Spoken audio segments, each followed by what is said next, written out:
Welcome, everyone. On behalf of the Centers for Medicare and Medicaid Services, the Administration for Community Living, and the Indian Health Service, I would like to welcome everyone to the Long-Term Services and Supports webinar series. My name is Nicole Pino, and I work for Kaufman and Associates. I'll be your moderator today. Today's webinar is titled Unite Native 2024 on Resilience, Preserving Our Culture Through Z Codes. Please note this webinar series is supported by a contract awarded by the Centers for Medicare and Medicaid Services. The opinions, findings, conclusions, and recommendations expressed in this webinar are those of the presenter and do not necessarily represent the official position or policies of the Department of Health and Human Services or the Centers for Medicare and Medicaid Services. So at this time, I would like to turn it over to Travis Lee Duke, to go ahead and kick off this meeting. Thank you, Nicole. Skutsadik, everyone. Skutash, I should say, so because I don't know what time of day it is where you are at.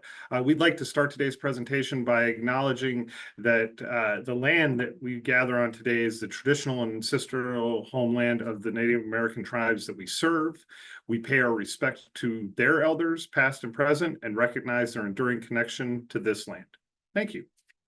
Perfect. So today's webinar our first one is to define current skilled nursing facility quality reporting program measures related to discharge from post-acute care and 30-day post-discharge readmissions. We'd like to explain how telemedicine and remote therapeutic and psychologic monitoring can increase the likelihood of successful care transitions for Native elders, suggests common sense approaches to engagement with acute care partners, including collaborative use of clinical pathways and outcome sharing. And lastly, discuss the role of social determinants of health-related Z codes in quality improvement initiatives. For our today's presenters, I'd like to first welcome Dr. B to go ahead and kick off our introductions. Thank you. Thank you, Nicole. Appreciate everybody joining us today. My name is Dr. Kendall Burnett. I'm one of the Unite board members. I serve as an adjunct associate professor at Meharry Medical College in Nashville, Tennessee, a co-principal investigator for Tribal Impact Consortium. And I'd like to also introduce Brandy Hodges. Hello, my name is Brandy Hodges. I am an administrator here at the White River Healthcare Center, and we're with the Rosebud Sioux tribe here in South Dakota. I am the Unite secretary. I've been in long-term care for 27 years. I've been an administrator for 6 years. I've worked in all kinds of different departments in long-term care. I am also the mayor of White River City. So, Travis. Thank you, Mayor Hodges. My name is Travis LeDuc. I have the pleasure of serving on the Unite board along with Dr. B and Brandy. In my professional day job, I'm the Director of Operations and Communications for the Tohono Nursing Care Authority. The Tohono Nursing Care Authority operates a 60-bed skilled nursing facility and a 10-bed assisted living residence on a 30-acre campus that also incorporates 32 employee housing units in the middle of the Tohono Nation in the Guachi district. I've served the Tohono Nation now over 15 years, and on the 29th of this month, it'll be 5 years of service to the Tohono Nursing Care Authority. And at this time, I'd like to turn this presentation over to Ms. Higgins. Ms. Higgins? Hi, everybody. My name is Tamara Higgins, and I am from Laguna Rainbow Corporation. I originally started here in 2019. I've been in long-term care and actually in nursing for about 17 years. My career started off, from a floor nurse to MDS nursing to director of nursing, and now I am training to be the administrator out here. So I am in my administrator and training program, and I'm happy to be with all of you today. Thank you. What we've talked about in the past in part one was really just the evolution of post-acute care and the challenges that it brings to all of us. And that in our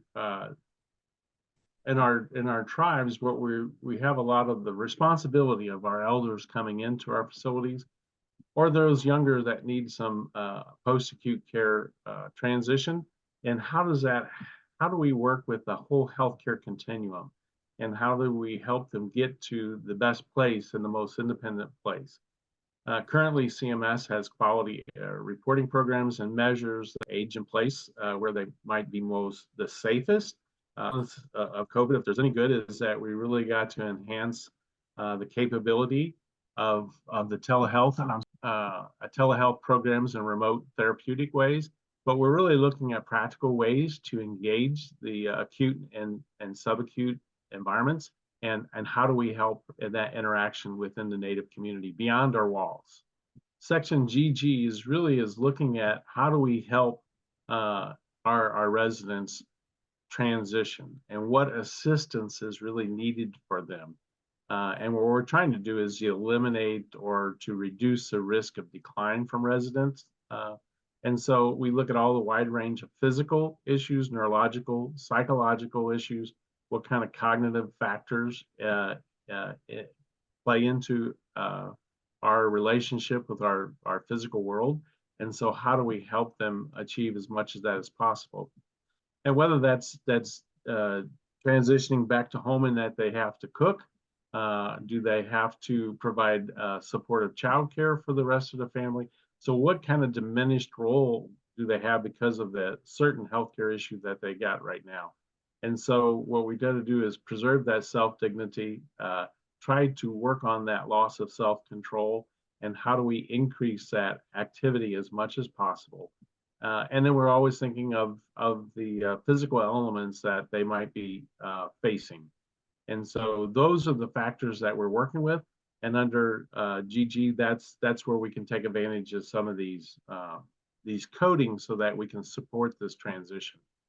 So under this code, we really look at what social determinants of health is out there. And I'm not sure if you've really dealt much with this social determinants of health, but what we look at, what are some of the social factors that they have? Could be they have multi-generational households that they're coming from. So what kind of roles and responsibilities is that? What kind of environmental factors have they had from their physical environment?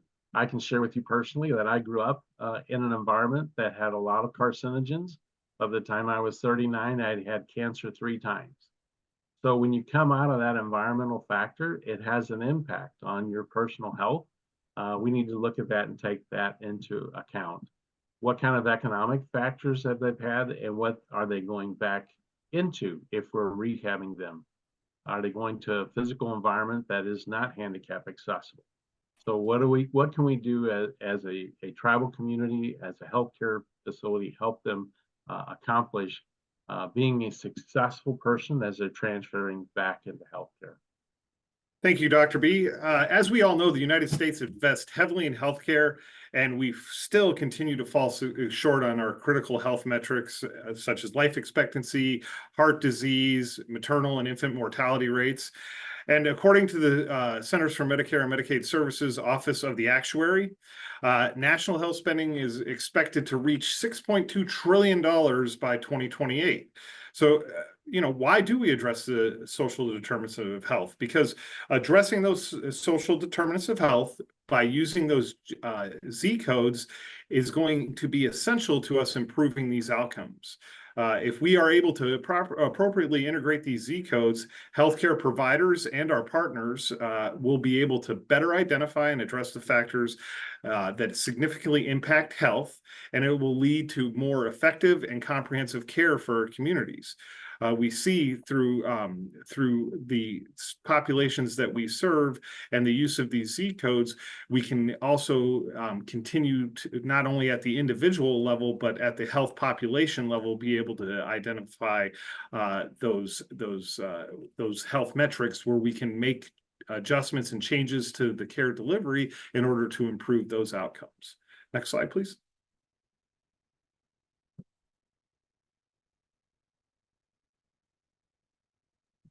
Dr. B again. So if you have where in the world are these Z codes coming from? This is actually the Z code on social determinants of health trigger card that you can find on CMS's website. Just go in and Google it. This is in your RAI manuals, and so it talks about the 5 steps associated with Z codes. And so step 1 is just collecting as much data as you can about the individuals, and what's their history, what's going on, whether it's from the hospitals itself or from the community providers that maybe they had home health before. So in some aspects, we're kind of like piecing the puzzle together. Step 2 is really what a document data source, where is it coming from? How do I gather that data and information?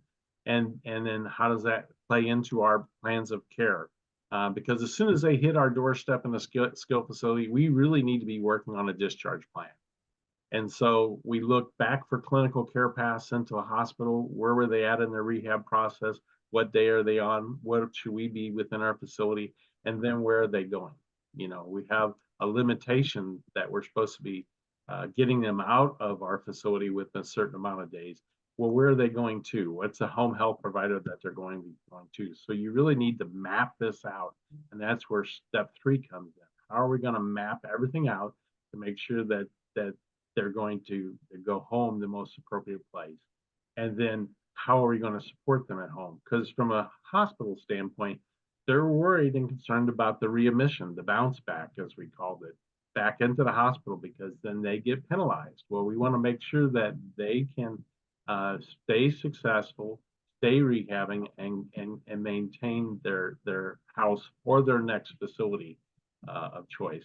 And then how do we use those social determinants of health? How do we help analyze that data as part of that continuum? As Travis shared when he was talking about the TO Nation, they have home health, they have hospice, they have community health providers, they have a whole vast network. So utilize your network to say, how do we keep these people as successful as possible?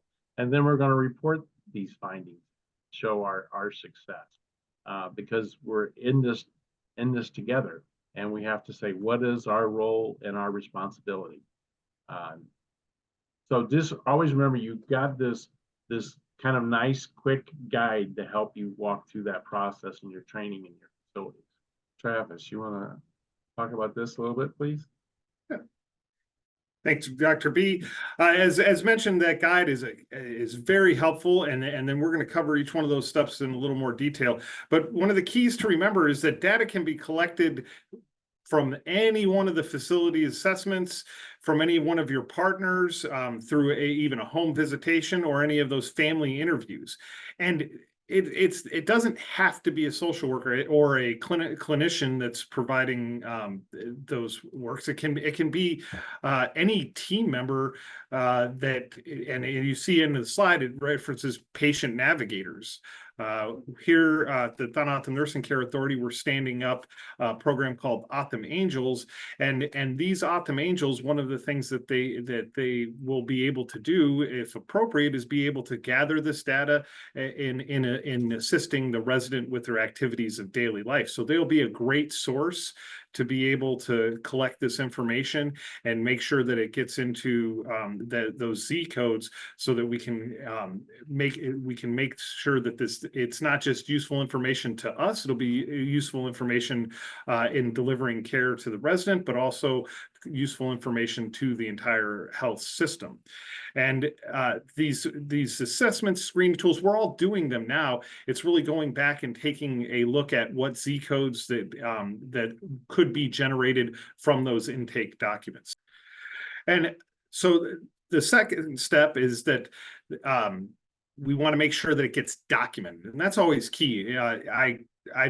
I haven't been on a survey in any other facility other than my own, but I imagine just as the things that we end up receiving tags for, a lot of times it goes back to documentation. So just like with any other activity that you're doing, you want to make sure that we document it.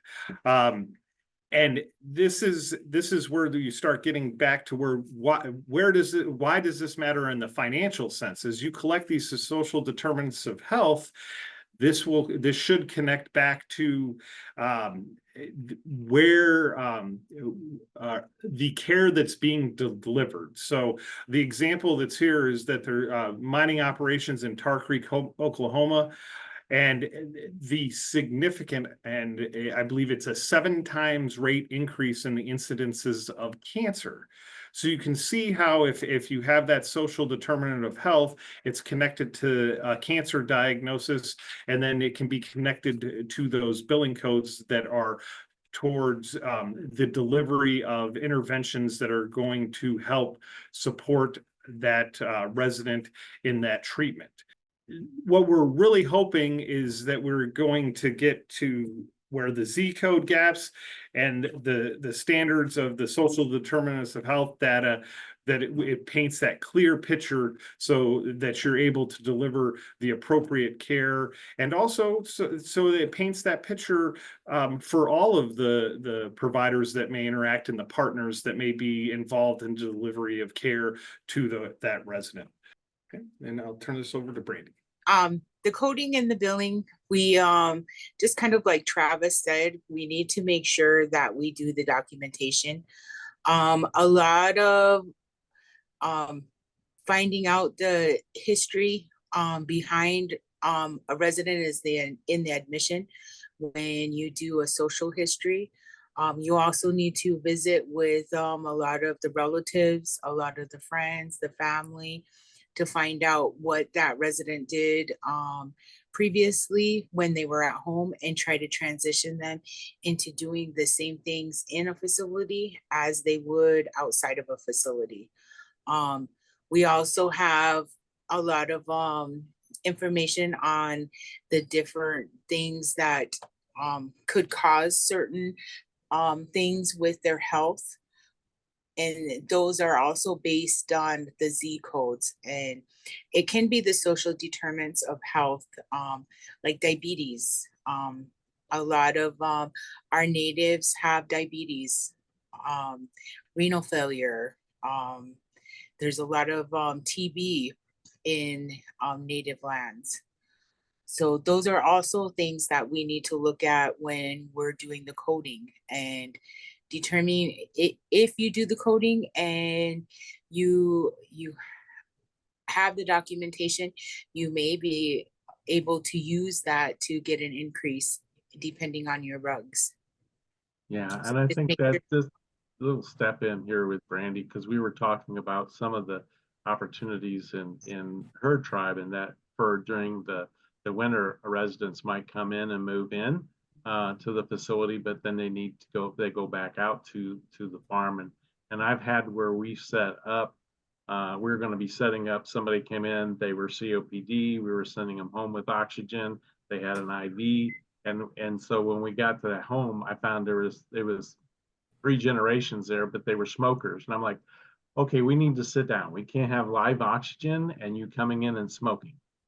So we're going to have to work this out. So those are factors that you just need to look at and work with them.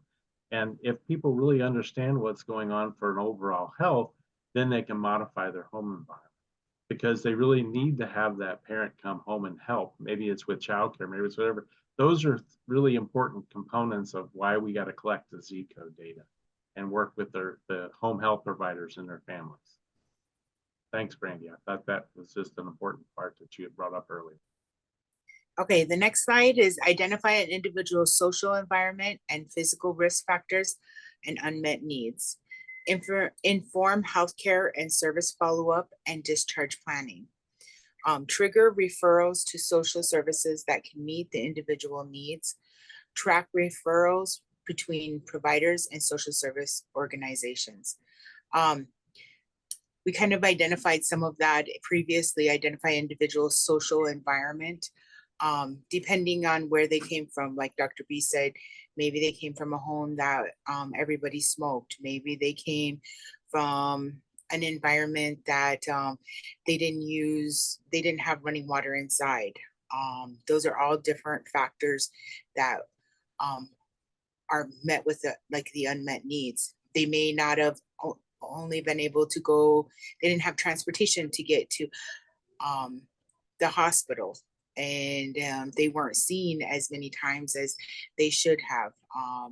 They might have been in an environment that they were at risk at.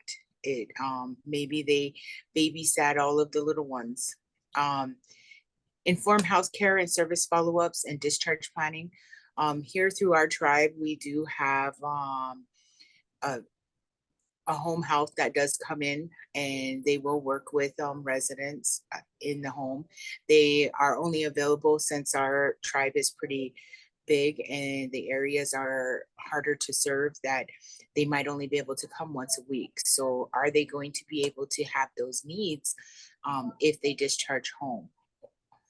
We also have a elderly protection program. I know we do work with some of the other tribes here in South Dakota, and not all tribes have that elderly protection where they can go in and they can see how they're living in a house, and if they are getting taken care of, if they can go and get groceries, and are they safe cooking. So those are also things that we look at. Trigger referrals to social services. We do have a social services here. They do have kind of a guardian ad litem that will go out to different resident homes to make sure that it is safe. We also have discharged some through the state here in South Dakota, where they have where they're able to give residents furniture. If they're discharged into a home that doesn't have furniture, they will help with handicapped equipment. We also work with our local housing to make sure that the place that a resident would go is going to be safe for them. And we also do a tracking and referrals. So we make sure that all the resources are there for them when they do discharge, if they do decide to discharge. We also make sure that it's safe for them to discharge. This right here was, we try to do as much as we possibly can for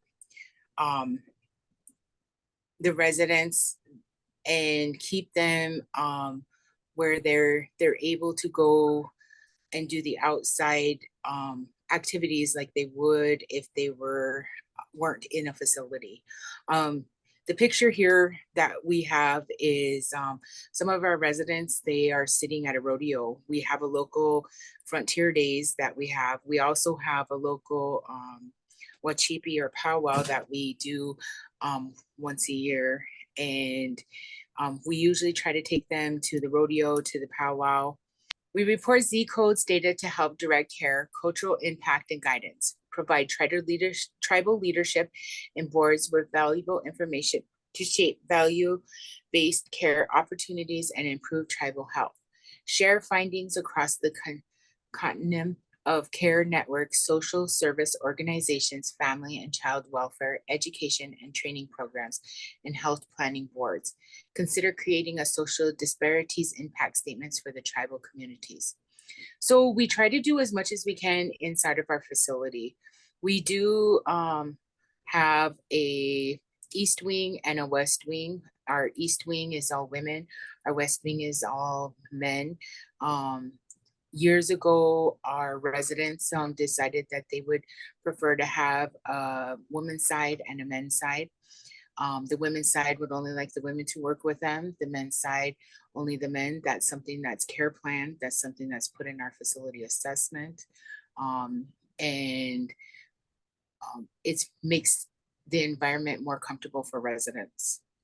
It also makes the environment more comfortable for them coming in and going out. So the role of elders, valued community members. Did you want to take over, Dr. B? Sure. Yeah. So as Brandy was just sharing, the role of these elders, once they come into the facility, it is not to remove them from that role and responsibility. It's how do we keep them engaged and embraced within the community?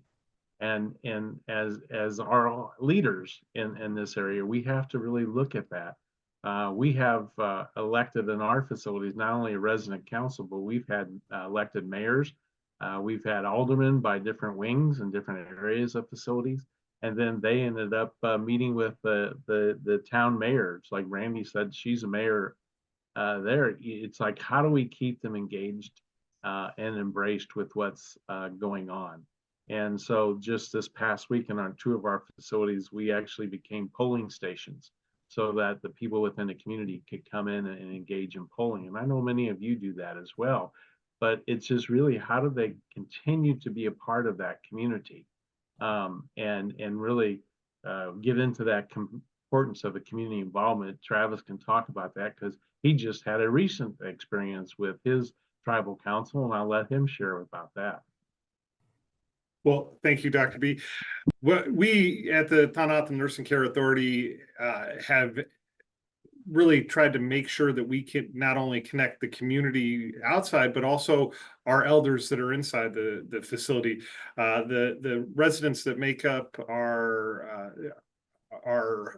skilled nursing facility especially, and our assisted living residents, we do have a good number that speak only Tohono O'odham as a language.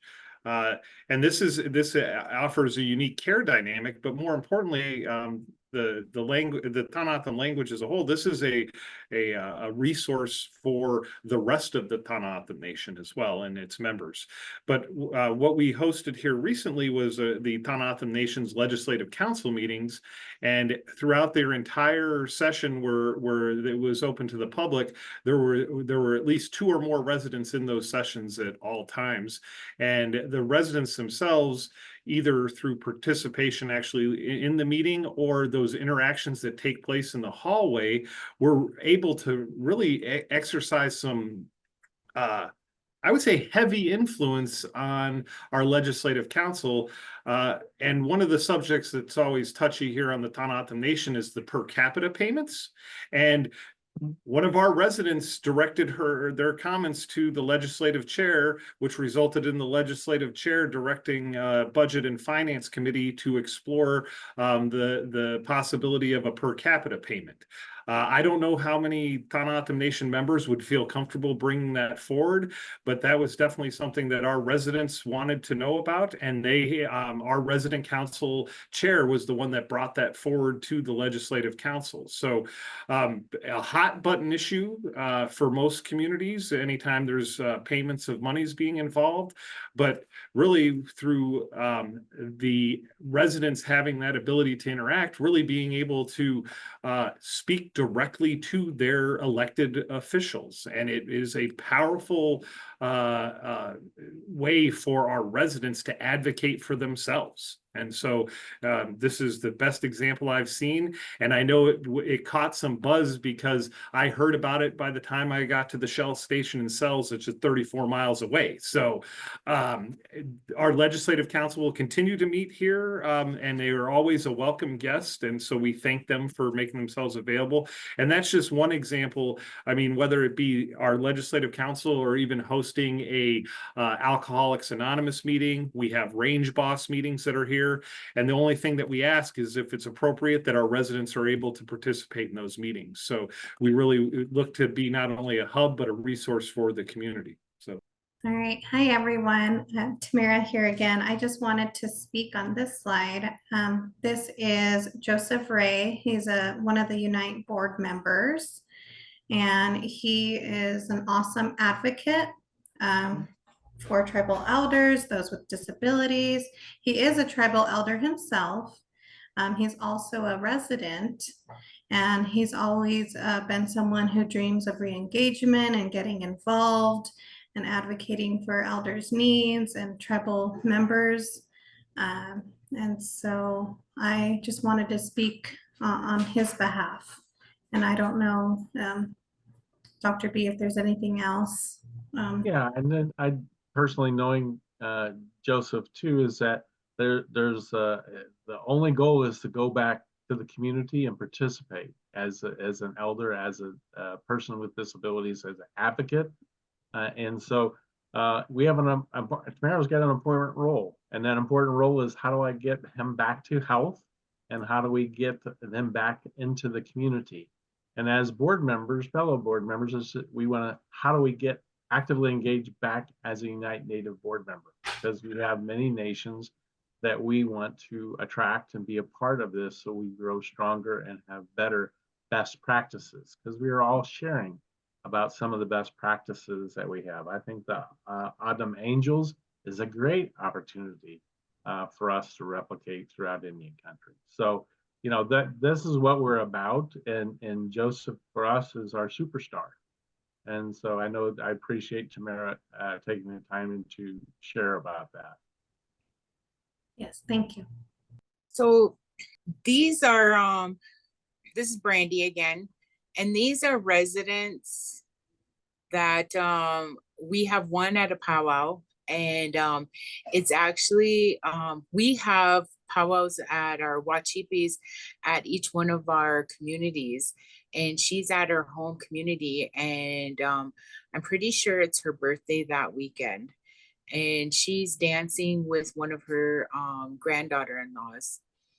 She still continues. We did have our local powwow here in White River, a Swift Bear community, and she was there the whole weekend. She danced the whole weekend. Her family is really good about coming and getting her. They take her out for these events, but they know the best place for her is here, so they would like her to stay here. But she does have a lot of family involvement and gets to go out when she wants. The other picture is our resident. There is, and this resident did get to go home, and he was enjoying teaching the staff how to make gabubu bread, it's called, or skillet bread. So he did a class for residents and staff and showed everybody how to make a traditional bread that we make here. We also were able to assist with getting furniture. It's money follows a person is what the program is called, and they furnish all of the furniture for a new apartment, a new house, whatever's needed. We do as a facility make sure, because most of the furniture comes, it's not put together. So we send our staff over there to assist them and to help them get everything put together. So it is we've actually had a handful of our residents discharged to their own apartment or their own home, and they've done very well. And it's something neat to see that we can help them where they're stable and they're able to move into their own. This is again like a person-centered activities where they're making their native bread, the gabubu bread, and they're shucking corn. They wanted to shuck their own corn. They wanted to make their own corn, and they got to do all of that. We did have, they enjoy doing their own garden, and we can use that as a person-centered activity, and they get restorative with that. So they're using their hands, their motor skills. They're feeling like they have that psychosocial because they're feeling like they are able to do something for somebody. So there's all kinds of aspects in doing those activities that they've done in the past. And I think a good point here, talking about telemedicine, and as Brandy said, her and so is the TOs, is their territory is vast. So they have a large population group and a very vast territory. So it could be that, you know, PT or OT for a home health visit, they might not have enough staff to do that visitation. You might have to try to use telemedicine and provide that support and say, we can back it up because you need to be seen 3 times a week. So what is the role that you have in that continuum of care? And so that's an important aspect of it. And you know, from a state tag, if the residents are actively participating in some of these ADLs, these activities of daily living, you don't want them to tag you because you're making them do this work. You want to have that as part of your plan of care so that they need to do that. So once they get back home to support that farm, they need to be able to do these tasks. So what is it that they're going to have to do? Maybe they're going to need to have a hip chair, a modified chair that they can participate and sit up to the counter. So these are things that you need to really dive into and say, how am I going to make them successful as they transition back home? So thank you, Dr. B.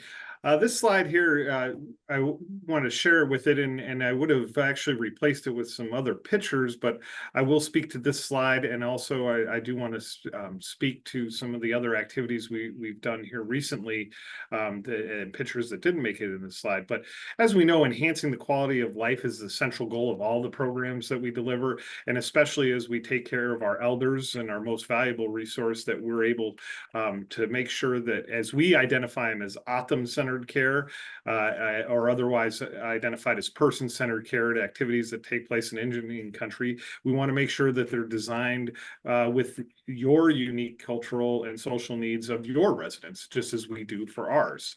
By focusing on those individual preferences and us involving the families and the community members, we've been able to create an environment that does support the well-being and social engagement of our residents, and also their overall satisfaction. And so we, as a organization, from our newest CNA to our senior serving board member, is to make sure that we are committed to improving that quality of life, and that we recognize that it extends beyond the clinical care, and the importance of that holistic approach to honor our residents and their heritage and their own individual histories. So the other activity that just took place recently that didn't make it into the slideshow is that we had our residents, and even some of our wheelchair-bound residents, participate in the Baijidog harvest, which is the saguaro fruit harvest. And then we also were able to make the syrup from the fruit as well. And so this was a very connected activity for a number of our residents and staff that have previously participated in this activity, but also for our non-native or non-Optum staff who had never could imagine. In one of the comments that caught me, you can eat something off that thing. So it is that cultural, increasing the cultural competency of our non-native staff, and also making sure that we're focused on that cultural heritage and the individual history of our residents, and really to, as we mentioned again, is to just improve and enhance the quality of life for our residents. I'll be joined by Dr. B and the mayor again on this slide as well.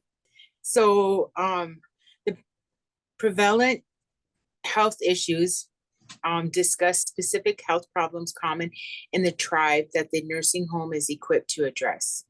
Of course, our facility is just a nursing facility.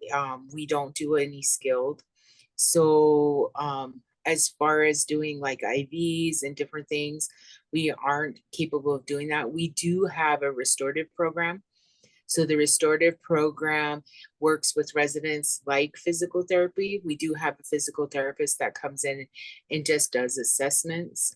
And that's not every month even. But they start a restorative program for residents. If it's the provider feels like they need physical therapy, we do take them to a physical therapy. It's quite a ways to drive, or occupational therapy. But we do have more of the specific health problems would be helping with ADLs, helping them dress, helping making sure that they get fed, if they need assistance with eating, making sure that they get their showers, providing their activities as much as possible. We do also have, like with the diabetes, we have a lot of drug-induced diagnoses also. Unfortunately, our residents are becoming younger and younger, and they're not as old as they used to be. We do still have some elders, but we are getting younger and younger residents. And I think that's kind of coming common in native lands. So, but those are some of the different health issues. That diabetes is one of the biggest ones. Dialysis, I think both the kidney failure and the diabetes are two of the big issues that we deal with all the time. We do have some that have the dementia, but more of it is the diabetes and the renal failure. Really, Tamara can really speak to the specialized care. Yes, the same thing in our facility. Just touching off of what Brandy was saying, we do have a lot of these chronic diseases that we are commonly working with: the diabetes, the kidney disease, dialysis, congestive heart failure, COPD. And so really, in managing it in our facilities is really crucial, but having the availability to do so, from wound care, or checking sugars, those kind of things we're able to do in our facility. Some of the facilities have skilled nursing and some don't, as Brandy was saying, and so, or restorative programs. And when we don't, we do resource with others and with other resources. If we have to send someone out to get like a wound debrided, but then they can come back and we can continue to work on their wounds until it's healed. Mental health issues is very common as well. And we work with, either facility psychologists or psychiatrists that come, or, send our residents out to other facilities to get that care. So that's kind of what, just touching on the specialized care, very common in the tribal facilities for us to do, and managing these chronic diseases. Which leads to the collaboration, which I know Travis can talk to.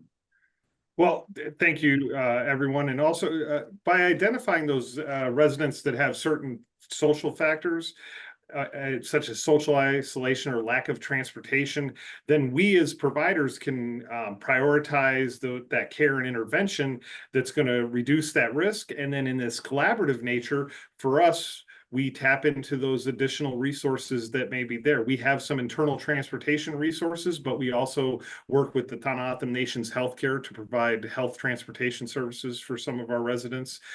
We also know that we can bring in those other groups. As I mentioned, we do open up our facilities so other groups can meet. But if you think of whether it be a Narcotics Anonymous or Alcoholics Anonymous meeting, and having that collaboration potential there, and those, if we are able to determine those social factors, then we can really find those collaborative partnerships that are going to offer those care services. And Tamara, you touched on it, and I don't think any of us are delivering all of the services that every one of our residents needs. And so if we're able to really use these codes to not only identify what the resident's going to need, it's going to help us better identify those collaboration potentials with our other partners. And this becomes a very, very positive back and forth in those highly functioning systems. So unless there comes a time where we have an all-inclusive healthcare facility, which I don't ever see happening, that collaboration is going to be key in making sure that we get our residents the care that they need. Now we've come to the Q&A side. Great, thank you. So yes, this is our time for questions. So we got a question from Julia. So Travis, can you share data on your Z code findings with the public? Thank you, Nicole, and thank you, Julia, for that question. I'm going to say at this time, me personally and our Z code data, no. However, when we say the public, and Julia, I do know Julia is one of our partners, and she also is on our Thanath Nation Healthcare board. So I would not consider that entity the public. So if we need to have some quick conversations in terms of data sharing between the entities, then absolutely we can make that happen. In terms of public sharing, I wouldn't answer affirmative to that, because and I wouldn't want anybody to hold me to an affirmative on that without me consulting everyone that I need to. But anyone else of the other panel members, if you have any input on that, I will. Yeah, the Z codes and section GG is relatively new. So you're reporting this data up to CMS through our MDSs. I think we will soon start to see in this coming year some reports that could be generated on the areas, you know, and here again, if there's no data being collected or nobody's using those CPT codes, it won't get pushed up. So part of what we're doing is talking about the awareness of these Z codes. I think it's critically important because of our cultural heritage and how every one of the administrators here are looking at how do I add value so it is quality of life to our residents. And then as Tamara had shared, you know, how do I help transition somebody back to the community that I know is very much a senior advocate for tribal members and those with disabilities. So I think that now as we push out the Z codes, we'll start seeing some more of that data being pushed to CMS where they can share some of those reports. Because I can tell you from a researcher, we're looking at it. You know, we're looking at what is going to come out of this data. Yeah, great, thank you. Another question that we have from Regina, do you have tribal members involved in the planning of this as well? Yes, I can't speak of everybody, but I know that, yeah, everybody has shared, especially with as Travis shared with the TO. So they've been very much integrated into the TO news network that you have. You can share about that. They're having the TO, the Autumn Angels. This is all kind of interaction from the residents that are in the community and how we want to be a part of that continuum of care. Well, I have just to add is when we do any kind of discharge or do discharge planning, every resident is participating in their discharge planning. So, and every resident is choosing what they want to do in the facility and what kind of activities that they would enjoy doing. Great, thank you. Terry, just want to mention great examples and thank you for the information, and it's been really helpful. I did get another question come in. What type of training do you recommend to help get all tribe team members in the habit of documenting social determinants of health? Yeah, I think I can share. If you go to the CMS website and you take a look at the social determinants of health, put it in the Google, it'll come up with some nice seminars and webinars that you can actually do at your own time. You can look at if you have Relias Training. Relias Training has some really good user interface with social determinants of health. It's really kind of centered on health equity and health access. And what, as I think it was Brandy that had shared earlier, you could have some very remote, isolated people, and if you do transfer them back home, are they going to have access to transportation? Do they have access to home health? Are therapists coming out? Those are things we need to take into consideration as we're trying to get somebody back to the most independent level of function they can.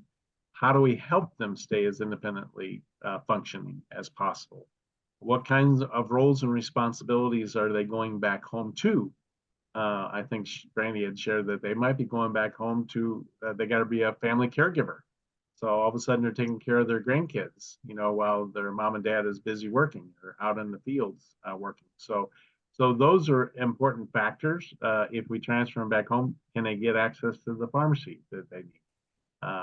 What do we have to do to help make them as successful as possible when they transition back? Great, thank you. Another question that we got in from the Q&A box is, are you able to bill CMS for the activities? I'll go ahead and take this one because I think a good way to put it is also for the next question is the implementation of CMS CPT G0136, which is the social determinants of health risk assessment. So that would be an example of being able to bill for that activity, that right there. So thank you, Jose, for the question, because it became part of the answer. And I'll turn it over to my other panel members if they would like to answer as well. Yeah, absolutely. You can bill for this component because you use those CPT codes to help. Remember, we're not we're part of a multidisciplinary discipline. So it's not only Tamara as a nurse, but you also got PTs, OTs, speech, dietitians. All of us work as part of a collaborative effort to keep that individual as healthy and independent as possible. And so you need to look at what are and the billing codes I need to make this person successful going back home. They're going to need gross motor skills to be able to stand up, work at the counter, do process food, do stuff, and they're going to have to sit down. So maybe they're going to sit down in a modified wheelchair. So you need to have OTs. So you got to have a multidisciplinary approach to all these aspects, and that is all billable under there, because remember, we're driven by how many minutes of service, what is going on in our community. Tamara might she's shaking her head yes, so Tamara might have some input into that. Yeah, no, just building off of what Dr. B said, that is exactly correct. It's a whole IDT interdisciplinary approach, and as he said, it is all billable. Mm-hmm. Yeah, I mean, people often forget even about respiratory therapists. So I had, as we were talking about, maybe COPD is one of the issues that your tribe is facing. I had respiratory therapists working with our occupational therapy. So whenever they were doing the walking that they were required for their therapy, we had them blowing bubbles. I mean, it might sound silly, but they were blowing bubbles too because they had to breathe. And so a lot of times the senior are thinking so hard about walking, they forget to breathe. And so it's like when you're compromised for your respiratory intake, they need to be working with the respiratory therapist and saying, do it as a disciplinary approach together, and you have a better outcome. But you have to think about that. Where are they going back home to? I remember one home health assessment, when they got there, they called me up and said, Dr. B, they only have one outlet available. How are we going to have an IV and we're going to have a COPD? We got a concentrator plugged in. How's this going to work? And so you've got to think about that home environment. How are we going to make them successful? Because if they bounce back, the hospital is not going to be happy, and the skilled provider is not going to be happy because it's a readmission. So I think that's what we have to think about that. Great. But I would like to take this moment to thank Dr. B, Brandy, Travis, and Tamara for joining us today and help close this meeting. So in closing, I just would like to remind everyone that today's webinar was recorded and that the audio and presentation slides will be made available online at cms.gov. Thank you again for joining today's webinar. Our session is now concluded. Thank you.